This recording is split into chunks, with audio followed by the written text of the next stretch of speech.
Teman-teman pernah nggak duduk sendiri, melamun, memikirkan sesuatu yang paling berarti dengan bertanya ke diri sendiri, apa maknanya semua ini? Kita kerja, lelah, menangis, marah. Jadi pertanyaan itu bukan pertanyaan sepele. Ini adalah pertanyaan yang paling manusiawi, yang membedakan kita dengan makhluk yang lainnya.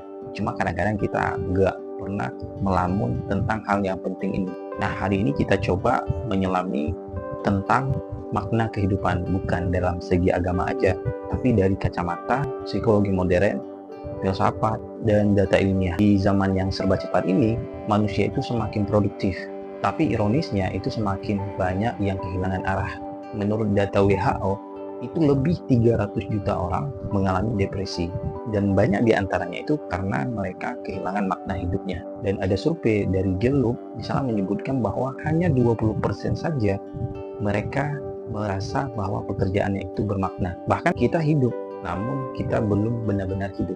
Dalam psikologi eksistensial, makna hidup itu diistilahkan dengan sebuah persepsi yang mana kita memiliki tujuan, nilai, arah yang melampaui sekedar rutinitas biologis. Nah, di sini Viktor Frankl mengungkapkan bahwa manusia itu tidak bisa hidup tanpa makna. Saat seseorang itu dia kehilangan makna tentang kehidupannya, maka dalam kebebasan pun dia terasa tersiksa. Makna itu bukan sesuatu yang diberikan, tapi dia sesuatu yang kita harus temukan. Makna muncul dari hasil relasi kita dengan penderitaan, cinta, dan tanggung jawab. Ada cerita menarik dari seorang ahli psikiater namanya Viktor Frankl, di mana pada saat kamp konsentrasi, nah di situ semua yang dimilikinya disita, keluarganya dibunuh, tubuhnya disiksa, kehormatannya diinjak-injak.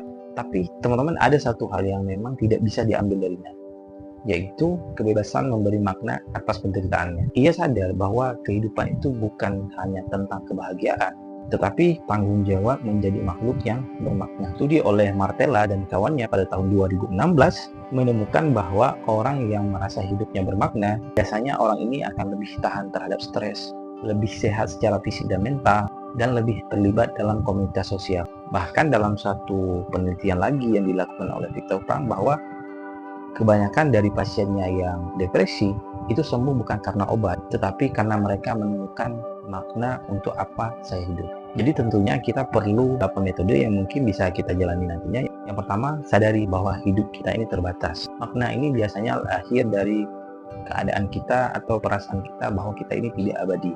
Kesadaran akan kematian bukan untuk ditakuti, tapi untuk menguatkan rasa syukur dan orientasi nilai. Mungkin latihan kecilnya kita bisa menulis setiap malam, kenapa hidup kita ini layak untuk kita jalani. Kemudian temukan nilai yang lebih tinggi dari kita. Apakah itu Allah Subhanahu wa Ta'ala, kemanusiaan, cinta, ilmu, atau perjuangan kita sendiri ini. Karena makna sejati ini lahir dari ketika kita hidup untuk sesuatu yang lebih besar daripada kita. Yang ketiga, berikan makna atas luka dan penderitaan kita.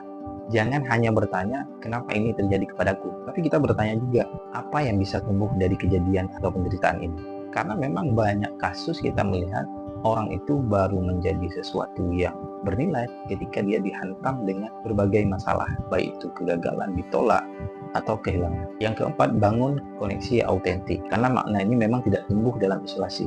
Ia tumbuh saat kita berhubungan dengan jujur, dengan tulus, baik itu dengan keluarga kita, dengan sahabat, atau dengan komunitas. Dari studi Harvard bahwa menunjukkan selama 75 tahun menyimpulkan hubungan yang bermakna adalah kunci kebahagiaan jangka panjang. Yang terakhir, lakukan tanggung jawab kecil dengan kesadaran besar. Victor berkata bahwa makna itu dia tidak selalu datang dalam persoalan atau peristiwa besar, tapi dia datang dari kesediaan kita untuk menjawab panggilan hidup sekecil apapun itu. Nah, untuk tugasnya mungkin sebagai latihannya kita mungkin bisa menulis untuk pekerjaan besok apa yang benar-benar bermakna untuk dilakukan. Akhirnya teman-teman, hidup itu bukan kebetulan, tapi soal bagaimana kita meresponkan tentang apa yang terjadi kepada kita, tapi apa makna yang kita berikan padanya. Karena seperti kata tokoh, siapa yang punya alasan untuk hidup, maka dia nantinya bisa menanggung seberat apapun penderitaannya. Jadi untuk itu teman-teman, yuk kita tantang diri kita untuk menjawab pertanyaan ini, untuk apa kita hidup? Apa yang membuat hidup kita ini layak untuk dijalani? Dan hal itu nantinya bisa teman-teman jawab ya di kolom komentar atau ditulis di catatan masing-masing. Semoga video ini bermanfaat. Jangan lupa di like, di share, di komen, dan di subscribe.